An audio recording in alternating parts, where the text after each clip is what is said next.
Hey, what's going on, everyone? Derek Blackman here. Sorry I've been gone for so long, and sorry for wearing sunglasses if you wanted to see my beautiful eyes, but I kind of feel a migraine coming on, and, you know, this sweet light, you can see it in my sunglasses. They make me feel bad. But anyway, besides that, I've been gone because I've been working on music a lot, been doing covers, some serious ones and some silly ones, such as this.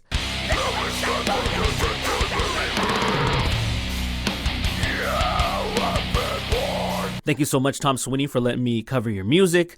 But yeah, so the Twitter trash thing, I had a bunch of stuff collected. I talked about it in my last video saying that, I'm going to use a lot of the leftover stuff for Twitter trash in the future. But at this point, I think a lot of people are pretty burnt out about the election.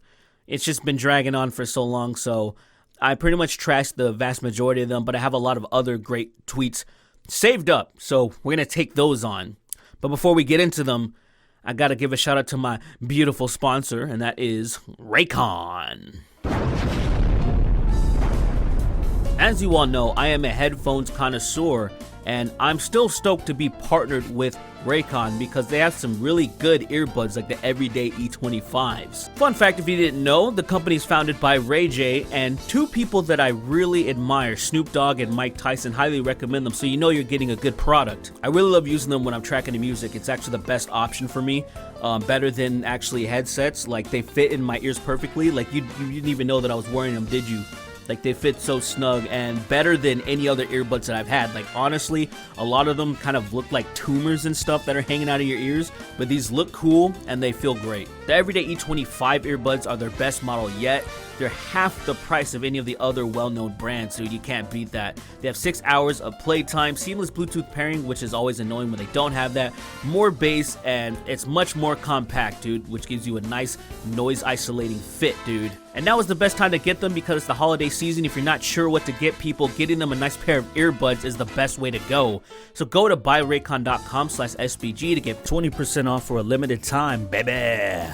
Links in the description below. I promise you, you won't be disappointed. And now, let us get to some trash tweets. Supreme victory! So our first tweet is coming from the insufferable Candace Owens. And you guys already know why I don't respect her. If you go back deep enough, you'll see that she is a big grifter. And, you know, her millions of fans don't know about her origins. And it is what it is. But apparently, she has a problem with Harry Styles, and a lot of other people do as well. And it's all because he posed on, Vogue magazine, and he wore some dresses. Now, the thing is, when I saw this, I was like, oh, okay, that's kind of dumb, whatever. And then that's it. Especially because I don't really know who Harry Styles is. I know he's an artist, like a musician or something. I was watching a video by Rick Beato, dissecting the top 10 hits or whatever on the Billboard, and I don't even remember what the Harry Styles song is because that's how much I don't really care about Harry Styles. But we got to talk about the end of masculinity because Harry Styles wore a dress. There is no society that can survive without strong men. The East knows this. In the West, the steady feminization of our men at the same time that Marxism is being taught to our children is not a coincidence. It is an outright attack. Bring back manly men. But Candace wasn't the only conservative voice that was freaking out about this. Of course not. We had good old Ben Shapiro. He had a quote tweet Candace by saying, "This is perfectly obvious." Let me try that again. "This is perfectly obvious. Anyone who pretends that it is not a referendum on masculinity for men to don fluffy dresses is treating you as a full-on idiot." And whenever Ben Shapiro was saying some stuff that gets ratioed, you can count on his sister jumping in to defend him as well.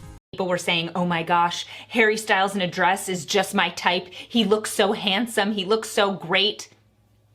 No. Incorrect. As somebody who loves the fact that my husband is a man and is masculine, objection!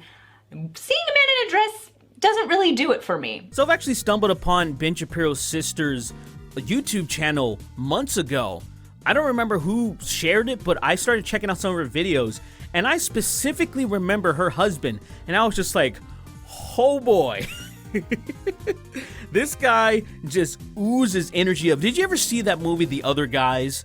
And there's that one really strong, crazy woman that Will Ferrell's character used to date, and her husband is just this super weak sauce. What very masculine men consider soy boys. They basically have the same energy. This dude always looks like he's on the verge of tears. Just look at this dude. There is nothing masculine about this guy in any way, shape, or form, and it's just like, what the hell is happening? This is like another one of those situations when I'm like convinced we're in the Matrix and it's not functioning properly, because I'm like, what are you looking at? What do you see in this man? And I use that term loosely to be like, yeah, I like some manly men. Circling back to the beginning, I don't really know who Harry Styles is, so I don't care what the hell he's wearing. So it was on Vogue magazine. 99.9% of the people that were complaining about this don't read Vogue. I guarantee you that. It's not for them. That's not their lane. It's like when you see all these weirdo dudes wearing all these rompers and stuff that are models and stuff. I'm like, do any of you participate in the modeling world at all? Because I sure as fuck don't, so why would I care about what these models are wearing? Now, let's actually critique the dresses that Harry Styles is wearing. So, the one that went viral, I think it's on the cover or something like that. Yeah, when I look at it, it looks dumb on him to me. That's why I'm just like, oh, that's kind of dumb. And that's it. And why does it look dumb to me? Because in my eyes, and I don't know if this is true or not, I don't know if that dress was designed for him or not, but when I look at that dress, I'm like, oh, that was designed for a woman. That was designed for a woman's figure. If you look at where it's cut, like where the breasticles are supposed to pop out right there, that's designed for a woman. If you look at it, say it's supposed to have curvature and like so fit an hourglass figure or something. But when you look at Harry Styles, he's kind of shaped like a rectangle. Like he doesn't have any curves, so it just looks fucking boring on him. I don't think it's designed for a regular dude, bro. That's just my hot take. I don't know if that's accurate or not, but at the end of the day, to me, it doesn't look good on the guy. Now, this other one that people were complaining about, and there's probably more, but I don't care. These were the two pictures that I saw circulating around. I was like, all right, this looks more like some type of fantasy lore, like I would see in a fantasy RPG. I would see some fancy people wear in a lot of royal, kingdoms and stuff are actually from around the world. This is something that I would see people wear hundreds of years ago, which brings me to that subject. There's a bunch of dudes throughout time are wearing stuff that you would consider very emasculating, very feminine stuff. People would be wearing pretty much straight up dresses. Men wearing heels. Heels were for men before. I mean, there's countless examples. Hell, in the original tweet of Candace Owens, there's a bunch of people replying from cultures around the world and people from old times and whatnot, just wearing very stuff that you would never consider manly at all, but it was manly because men were the ones that were wearing it. If you want to be some hulking dude that's just chopping wood all the time and changing, their tires and their oil all the time and just doing the most manly stereotypical things as possible, you do you. Who fucking cares about Harry Styles, man? Guess who's back in the spotlight for a second, ladies and gentlemen? Anita Sarkeesian. Lady Mandalorians have boob armor? Oh, come on, seriously. It's like she heard all the people saying that 2020 is just 2016 2.0. She just felt the itch and she's like, nobody's talking about me. Nobody's saying anything. I'm probably searching myself on the internet and no one's really talking about me at all. I have to insert myself into something. Oh, here we go. Tit armor. There we go. Sexism, tropes, and women. I'm starting my new fucking series, and I need $500 million to complete it. Come on, Anita. What do you have against ladies letting them tits breathe in some sweet armor? Just let them breathe. So it's always funny to see public figures liking not safe for work images. Ted Cruz comes to mind on Twitter. Pope Francis comes to mind on Instagram. And this one's a little bit different because it's not a public figure. It's a fort. Your boner's POV. But then you have Fort Bragg. My faces, then my boners, and then my faces again before I come up to give you a deep, long kiss. Like, is it the entire fort?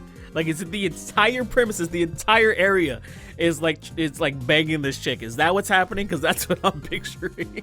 Food is not healthy or unhealthy. It's food.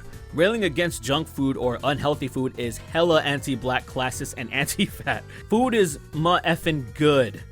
Food provides nutrients. Food is good. There's no such thing as unhealthy food? Like, are you serious right now?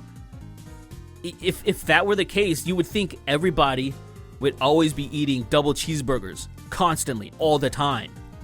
Because they're fucking delicious. Why else would you not eat them? What, because you just... For what? What reason? Or why wouldn't you want to eat the most unhealthy crap all the time? It's because you shouldn't. Because you will feel like shit, you will gain a ton of weight, and then you'll start getting a bunch of health issues. That's not fat phobic. That's just obvious reality. Donald Trump is the Christian leader of my nation, the constitutional and rightful authority given to me by God. He needs only to tell us what he wants us to do, and I will obey. Mental illness is kind of excused when it's cloaked in religion.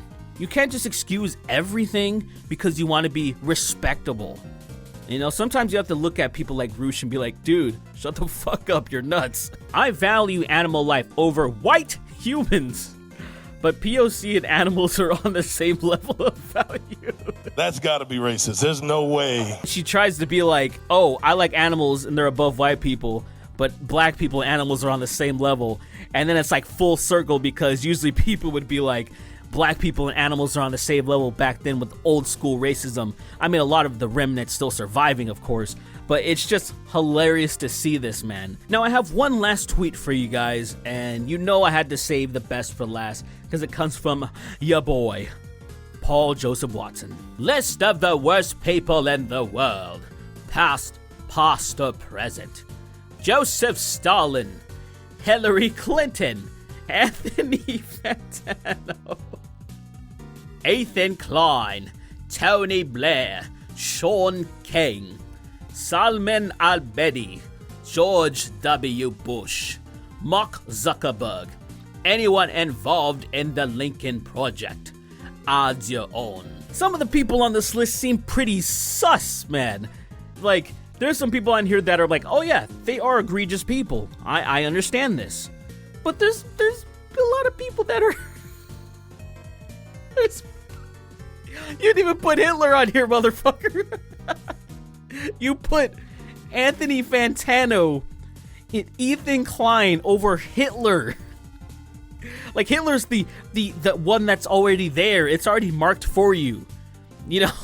And you didn't even include that. You're like, you know what? Hitler is kind of alright. But that Ethan Klein... just an absolute degenerate. How dare he exist on the same planet as me? But in all seriousness, obviously this is a list of some baddies and then people that have slighted Paul Joseph Watson. Well, imagine my shock. But that's all I have for you guys today, ladies and gentlemen. Thank you so much for watching, listening, or whatever. This was fun. It feels good to be back.